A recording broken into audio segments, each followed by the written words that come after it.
Very good morning to all. I hope you are doing great. I'm also good. Very warm welcome to my YouTube channel. My name is Dr. Reena and I am so happy to have you here. In today's video, we are going to talk about this subject in the advertising management.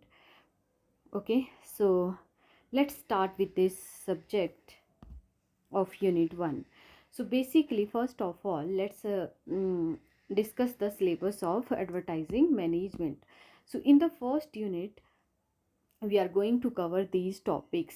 First topic, we have advertising role in the marketing process, legal, ethical and social aspect of advertising, process of communication, and Wilbur model, two-step flow of communication.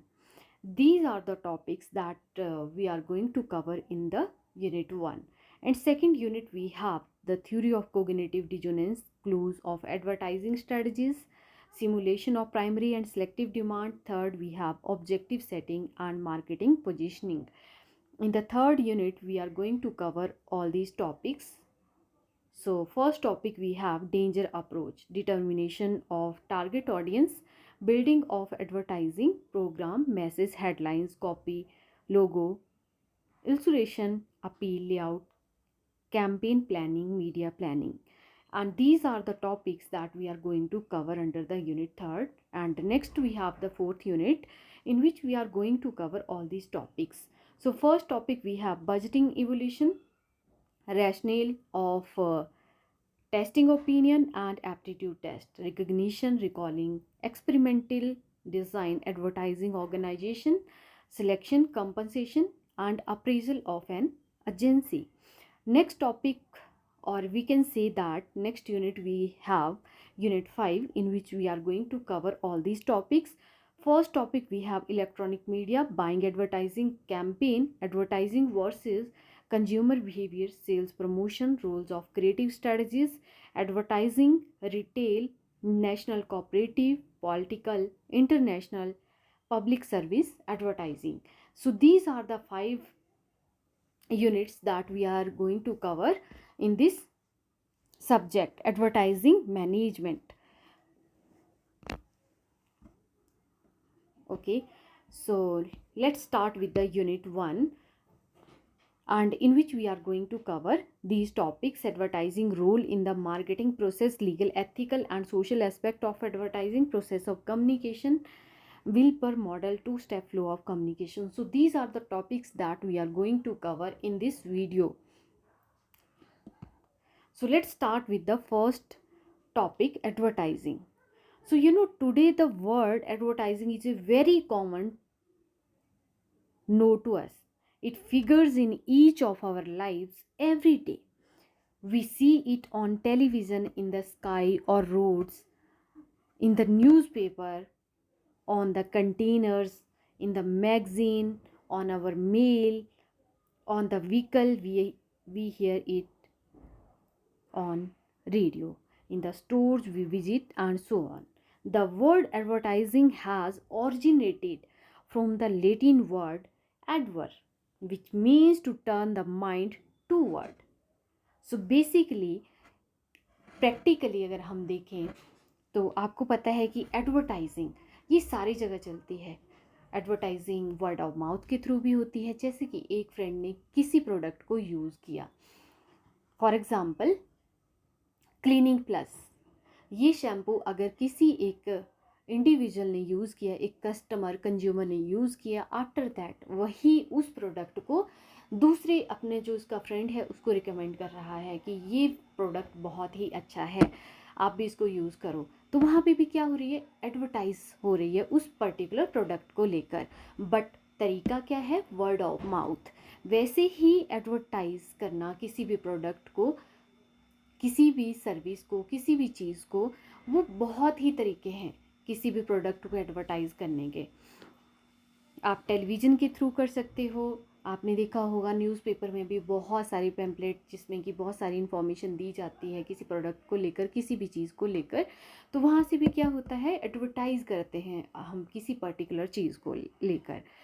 Newspaper के through करते हैं, container के through, बहुत सारी जो bottles होती हैं उन पे एक पर्टिकुलर कंपनी ने अपनी ब्रांड का क्या किया होता है, लोगो लगाया होता है। उस लोगो के थ्रू भी, उस इंफॉर्मेशन के थ्रू भी कहीं ना कहीं एडवर्टाइजिंग होती है। बहुत सारी जो सेलिब्रिटीज़ होती हैं प्रोडक्ट को लॉन्च करती हैं, वहाँ पे भी वो बेसिकली क्या कर रही होती हैं, उस प्रोडक्ट को लॉन्च कर रही होती हैं, बेसिकली एडवर्टाइज कर रही होती हैं। बहुत सारी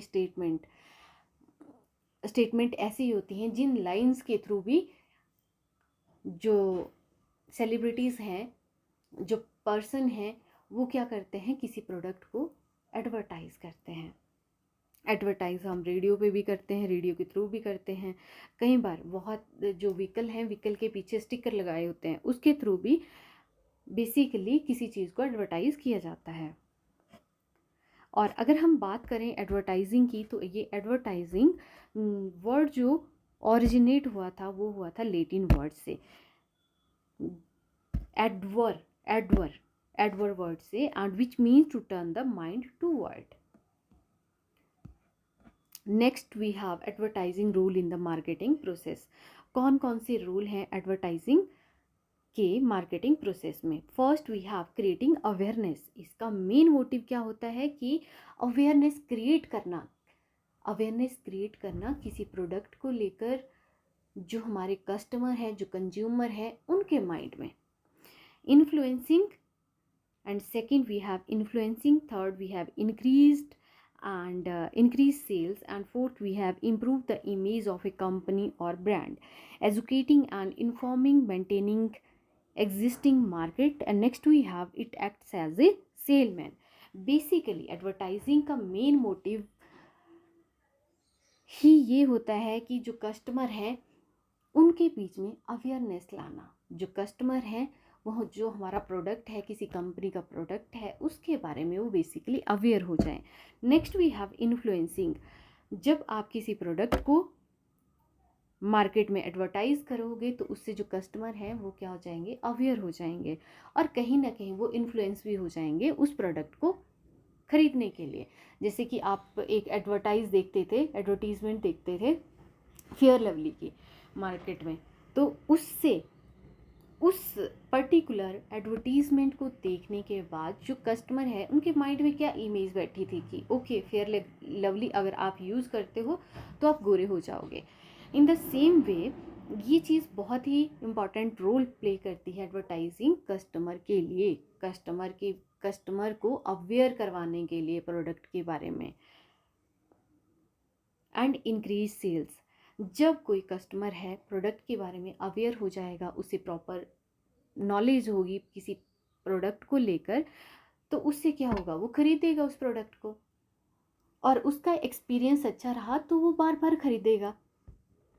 और उससे क्या होगा, अगर हम ऑर्गेनाइजेशन की बात करें तो ऑर्गेनाइजेशन को ये बेनिफिट होगा, उसकी जो सेल्स हैं वो बढ़ जाएंगी। जितना ज़्यादा जो प्रोडक्ट है मार्केट में सेल होगा, उतना ज़्यादा रेवेन्यू ऑर्गेनाइजेशन को आएगा। Improve the image of the company और ब्रांड।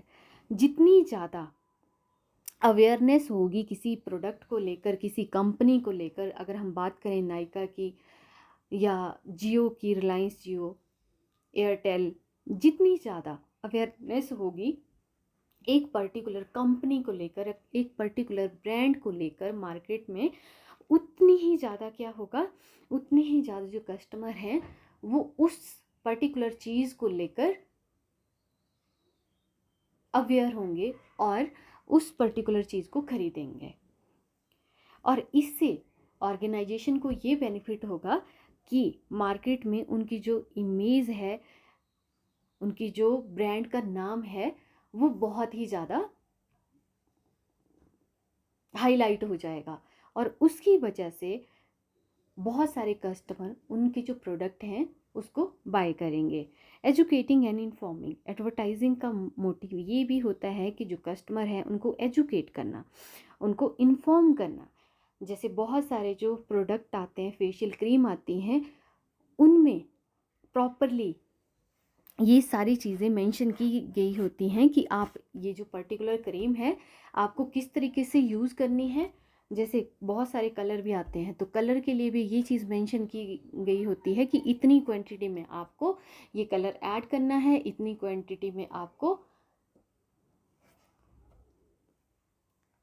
डेवलपर ऐड करना है उस कलर के बीच में। तो ये सारी चीज़ें इसलिए बताई जाती हैं ताकि जो कस्टमर है जब वो फर्स्ट टाइम उस प्रोडक्ट को यूज़ कर रहा है तो उसको उसको प्रॉपरली इन्फॉर्मेशन हो कि राइट वे क्या है उस पर्टिकुलर प्रोडक्ट को यूज़ करने का, ताकि उसे उस प्रोडक्ट को लेकर वो उस प्रोडक्ट से उसे प्रॉब्लम ना हो आगे जाकर। हो सकता है कि जो भी एक पर्सन है वो क्रीम ज़्यादा ही अपने फेस पे लगा रहा है और थोड़ी टाइम बाद उसे इचिंग होना स्टार्ट हो जाती है। तो ये चीज़ बहुत ही इम्पॉर्टेंट है एज ए कस्टमर कि सबसे पहले इंफॉर्मेशन पढ़ना जो कि एक कंपनी ने मेंशन की होती है उस प्रोडक्ट के ऊपर, ताकि जो रिस्क है वो कम कम हो एंड उस प्रोडक्ट का वो 100% यूज कर पाए properly with the guidance of organization or with the guidance of that thing. Next we have maintaining existing market. जितनी ज़्यादा अवेयरनेस होगी एक पर्टिकुलर ब्रांड को लेकर उतनी ही ज़्यादा जो वो ऑर्गेनाइजेशन है, वो जो कंपनी है, वो जो ब्रांड है उसकी एग्जिस्टेंस बनी रहेगी मार्केट में, उतनी ही ज़्यादा सेल्स होगी मार्केट में। जब किसी भी पर्सन को आपकी जो ऑर्गेनाइजेशन है, आपके जो प्रोडक्ट हैं, आपके जो ब्रांड है उसके बारे में जब इन्फॉर्मेशन नहीं है तो मार्केट में जाकर ना तो आपका प्रोडक्ट बिकेगा, ना तो जो भी आप सर्विस मार्केट में देना चाहते हो पर्टिकुलरली उस सर्विस को कोई भी जो इंडिविजुअल है वो अवेल नहीं करेगा, क्योंकि उनको प्रॉपर नॉलेज ही नहीं है, वो लोग आपकी ब्रांड के लिए अवेयर ही नहीं हैं। It act as a salesman. Advertising जो है वो बेसिकली सेल्समैन की तरह काम करती है। जैसे कि हमने एक ऑर्गेनाइजेशन में सेल्समैन रखे होते हैं जो कि हमारे प्रोडक्ट को मार्केट में क्या करते हैं, एडवर्टाइज करते हैं। जैसे कि मैंने आपको एग्जांपल बताया था कि वर्ड ऑफ माउथ के थ्रू भी जो प्रोडक्ट है वो एडवर्टाइज होता है। वैसे ही जैसे अगर ब्रांड का नाम एक मार्केट में फेमस हो जाता है तो उसके बाद ऑटोमेटिकली जो दूसरा कस्टमर है वो भी उस पर्सन जो दूसरे उसके सर्कल में जितने भी लोग होंगे वो उसकी उस प्रोडक्ट के बारे में डिस्कशन के थ्रू, कम्युनिकेशन के थ्रू दूसरे पर्सन को ये चीज़ सजेस्ट करते हैं कि आप भी ये सेम प्रोडक्ट यूज़ कर सकते हो। तो एडवर्टाइजिंग की अगर हम बात करें तो ये सेल्स पर्सन की तरह या सेल्स मैन की तरह काम करता है मार्केट में। जैसे जो सेल्स मैन है उसका मेनली काम क्या होता है, प्रोडक्ट के बारे में बताना कि ये प्रोडक्ट है इतने प्राइस का है। वैसे ही एडवर्टाइजिंग के थ्रू क्या होता है कि ये ऑटोमेटिकली वर्ड ऑफ माउथ और भी बहुत सारे तरीक़ों के थ्रू ये मार्केट में अवेयरनेस लाती है किसी पर्टिकुलर ब्रांड को लेकर, किसी पर्टिकुलर प्रोडक्ट को लेकर। Next we have legal aspect of advertising. So first aspect we have regulation, second we have truth, competitive advertising, product claim, privacy and data protection. ये सारी चीज़ें बहुत ही इंपॉर्टेंट हैं एडवर्टाइजिंग के लिए। These are the legal aspect of advertising. Rule and regulation होनी चाहिए properly. Truth, जो भी आप प्रोडक्ट मार्केट में लॉन्च कर रहे हो वो बेनिफिशियल होना चाहिए कस्टमर के लिए। ऐसा नहीं हो कि कोई आपने क्रीम बनाई है एंड मार्केट में आपने लॉन्च कर दी है एंड उसके बाद जो कस्टमर उस प्रोडक्ट को यूज़ कर रहा है, उस प्रोडक्ट को यूज़ करने के बाद पर्सन को बहुत सारी प्रॉब्लम फेस करनी पड़ रही हैं।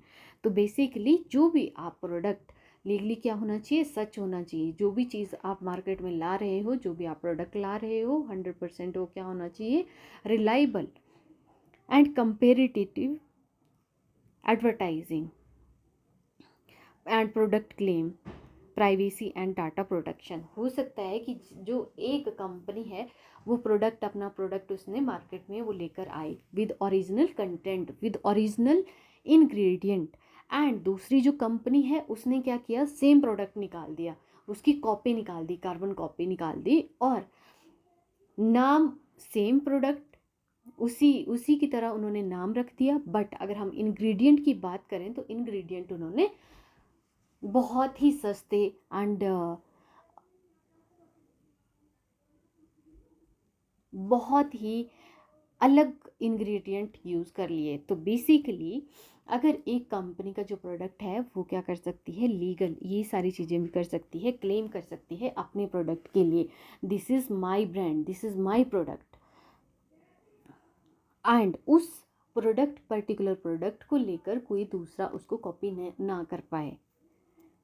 And privacy and data protection, ये सारी चीज़ें इम्पॉर्टेंट हैं एक कंपनी के लिए, ताकि जो आपका डाटा है वो कॉपी ना हो पाए मार्केट में, दूसरी जो ऑर्गेनाइजेशन है सेम चीज़ें ना कर पाए आपकी तरह।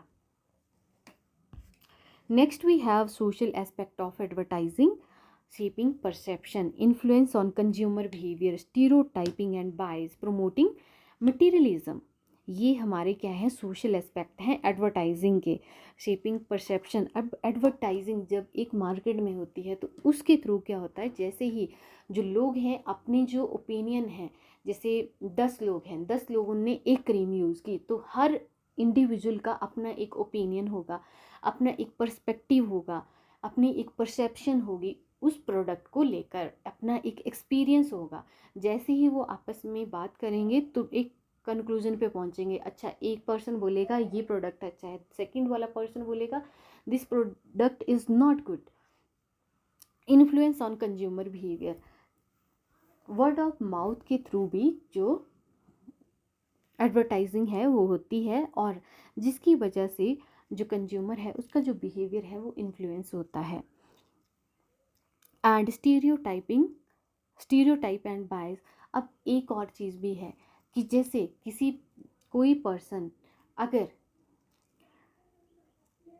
एक पर्टिकुलर प्रोडक्ट यूज़ करता है, ओके, फॉर एग्ज़ाम्पल एक जो पर्सन है वो आयुर की क्रीम यूज़ करता है, तो वो क्या करेगा, प्रेफर करेगा अगेन एंड अगेन वही सेम प्रोडक्ट यूज़ करे। स्टीरियोटाइपिंग, इसको दूसरी वाली ब्रांड को यूज़ करना ही नहीं है, सिर्फ जो एक बार जो चीज़ यूज़ कर ली वही वाली चीज़ वो यूज़ करेगा, चाहे दूसरी चीज़ कितनी भी अच्छी हो मार्केट में, बट नहीं यूज़ करनी है।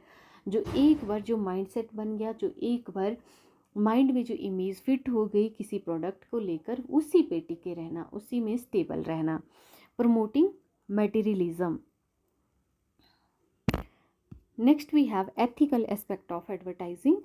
So first aspect we have truth and honesty, and second we have transparency, third we have respect for privacy, and fourth we have avoiding harm, and next we have social responsibility.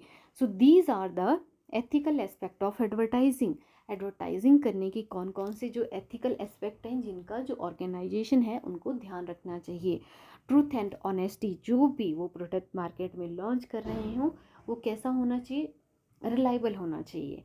Transparency should be there, and respect for privacy, and also avoid the harm.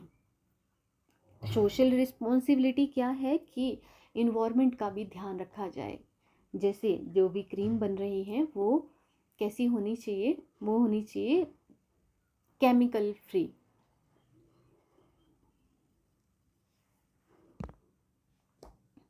And जो cream बन रही है basically उनमें जो हलाल है उसका use ना किया गया हो।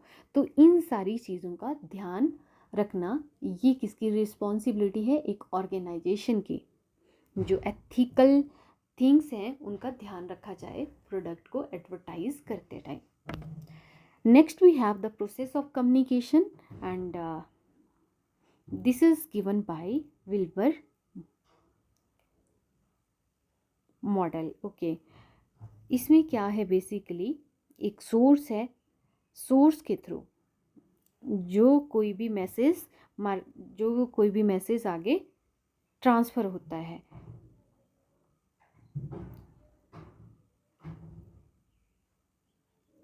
Okay, in which there are two things, source and receiver. Source जो है वो किसी इंफॉर्मेशन को, किसी मैसेज को डिलीवर करेगा, और डिलीवर करने के बाद जो रिसीवर होगा उस पर्टिकुलर मैसेज को वो क्या करेगा, डिकोड करेगा, और डिकोड करने के बाद वो फीडबैक देगा किसको, जो सेंडर होगा, जिसने मैसेज भेजा होगा। So this is the So this is called the Wilbur model. Next we have the key component of the Sachram model. So first we have source, which we can call it sender, the originator of the message who encode it, for example an advertising agency creating a campaign. जो sender कौन होता है, जो भी वो message भेजेगा, originator of the message, जो कि मैसेज वो बोल रहा है उस टाइम पे, कन्वे कर रहा है दूसरे पर्सन को, who encode it. And advertising, for example N advertising agency creating a campaign. जो एडवर्टाइजिंग एजेंसी है वो क्या क्रिएट कर रही है, कैंपेन किसी प्रोडक्ट को लेकर. Second we have message, the information being communicated which can be verbal, non-verbal or symbolical. For example, a commercial ad, a print ad और ए सोशल मीडिया पोस्ट. अगर हम मैसेज की बात करें तो जो कि इंफॉर्मेशन सेंडर के थ्रू क्या की जा रही है, कम्युनिकेट की जा रही है, वो वर्बल भी हो सकती है, नॉन वर्बल भी हो सकती है और वो सिम्बॉलिक भी हो सकती है. जैसे कि अगर हम एक एडवर्टाइजिंग एजेंसी की बात करें, जो भी एडवर्टाइजिंग एजेंसी कैंपेन क्रिएट कर रही है एक मार्केट में, या किसी भी प्रोडक्ट को एडवर्टाइज़ कर रही है मार्केट में, वो कैसे कैसे कर सकती है, प्रिंट ऐड के थ्रू, सोशल मीडिया के थ्रू, या पोस्ट बनाकर, या कमर्शियल ऐड के through. Next we have channel, a medium through which the message is transmitted. Channel का मतलब ही ये होता है कि कौन सा मीडियम आप यूज़ कर रहे हो मैसेज को ट्रांसमिट करने के लिए. For example television, radio, newspaper, internet. कौन सा आप मेथड, कौन सा चैनल आप यूज़ कर रहे हो मैसेज को डिलीवर करने के लिए. Next we have receiver, the intended audience who decode the message. Basically receiver कौन होता है, जो कि सेंडर ने जो मैसेज किया होता है उसको बेसिकली डिकोड करना. For example a potential customer. Next we have feedback, the response from the receiver to the sender allowing for adjustment to the message. For example, customer survey, sales data, social media, comment. Next we have the noise, any factor that can interfere with the clarity of the message. For example, distraction, technical glitches or the receiver existing bias. Noise का मतलब क्या है कि जब भी एक जो sender है वो मैसेज कन्वे कर रहा है रिसीवर को, जो बैकग्राउंड में जो भी चीज़ें चल रही हैं, जैसे डिस्ट्रैक्शन है, टेक्निकल ग्लिचेस है, इको भी कभी कभी आती है, जैसे कि आप ऑनलाइन क्लासेस अगर कंडक्ट कर रहे हो तो ये सारी चीज़ें किसके अंदर आती हैं, नॉइज़ के अंदर. Next we have encoding and decoding, the processes of converting ideas into symbols and vice versa. Okay, ये प्रोसेस होता है जिसमें कि आप क्या करते हो, कन्वर्ट करते हो आइडियाज़ को सिंबल में, या फिर आप बोल सकते हो सिंबल को आइडियाज़ में. Okay, how the model applies to advertising. अगर हम इस मॉडल की बात करें कि इस मॉडल को किस तरीके से यूज़ किया गया है एडवर्टाइजिंग में, तो सबसे पहले हम समझते हैं encoding. The advertiser create the message considering the target audience, the product or service and the desired outcome.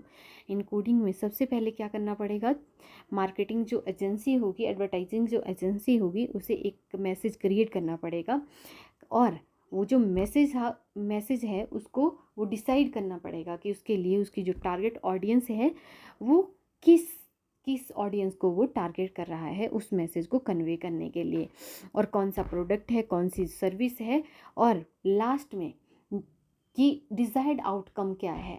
हो सकता है कि जो भी एक ऑर्गेनाइजेशन है वो किसी प्रोडक्ट को लॉन्च कर रहा है और जो प्रोडक्ट है वो बेसिकली फ़ीमेल के लिए है, तो उस टाइम पे जो एडवर्टाइजिंग एजेंसी है तो उनका जो, अगर हम बात करें टारगेट ऑडियंस की, तो टारगेट ऑडियंस कौन होगी, ओनली फीमेल्स. और जब वो प्रोडक्ट मार्केट में बिक जाए तो उसके बाद उससे एक्सपेक्टेशन क्या है, कितनी सेल्स होनी चाहिए उस ऑर्गेनाइजेशन को, ये इन सारी चीज़ों का ध्यान रखना. Next we have transmission, the advertising और advertisement is placed in various media channel. अलग अलग चैनल्स के थ्रू एडवर्टाइज करना प्रोडक्ट को, जैसे कि यहाँ पे मैंने आपको बताया था कि कैसे कैसे हम कर सकते हैं, टेलीविज़न के थ्रू, रेडियो के थ्रू, न्यूज़पेपर के थ्रू, इंटरनेट के थ्रू, यूट्यूब के थ्रू, इंस्टाग्राम के थ्रू. ये हमारे पास क्या हैं, चैनल्स हैं किसी प्रोडक्ट को एडवर्टाइज़ करने के. Next, we have decoding. The potential customer interpret the message considering their own experiences, values and beliefs. Decoding का मतलब क्या है कि कस्टमर किस तरीके से इंटरप्रेट करते हैं किस चीज़ को, मैसेज को, considering their own experiences, value and believes. किस तरीके से जब वो प्रोडक्ट को ख़रीद लेते हैं, एक्सपीरियंस करते हैं, उसके बाद उनका बिलीव क्या बनता है। फॉर एग्ज़ाम्पल कि एक मार्केट में आइसक्रीम है, तो आइसक्रीम खाते ही किस तरीके से कस्टमर रिएक्ट कर रहे हैं, किस तरीके से इंटरप्रेट कर रहे हैं उस पर्टिकुलर आइसक्रीम के लिए, एक पर्टिकुलर ब्रांड की आइसक्रीम के लिए, और किस तरीके के उनके जो बिलीफ हैं वो उस प्रोडक्ट को यूज़ करने के बाद बन रहे हैं। Next we have feedback. The advertiser monitor sales data, social media engagement and other metrics to understand the effectiveness of the campaign. Next we have iteration. The advertiser uses the feedback to refine the message and campaign strategies for future iteration.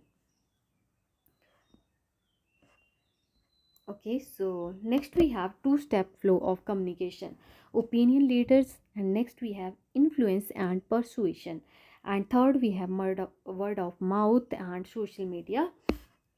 Okay, so let's understand these one by one. So first we have opinion leaders, means this theory posit that information and influence flow from the media to opinion leader who then influence a wider audience. Next we have influence and persuasion. Opinion leader, often trusted individuals within a group, interpret media messages and share their interpretation, influencing the attitude and beliefs of others. Next, we have word of mouth and social media. The two-step flow can occur through personal conversation और via social media platform. Word of mouth कब होता है? जब एक person दूसरे person को किसी product के बारे में बताता है और वो जो अगला पर्सन है वो किसी और को बताएगा। तो बेसिकली कम्युनिकेशन के थ्रू जो प्रोडक्ट है उसकी मार्केटिंग होती है। अगर हम बात करें तो एडवर्टाइजमेंट होती है एक पर्टिकुलर प्रोडक्ट की, उस टाइम पे वर्ड ऑफ माउथ के through. So that is all about for the today's class. Thank you so much. If you like this video, then do like and subscribe my YouTube channel. Bye bye. Take care. Have a nice day. Keep learning, keep growing.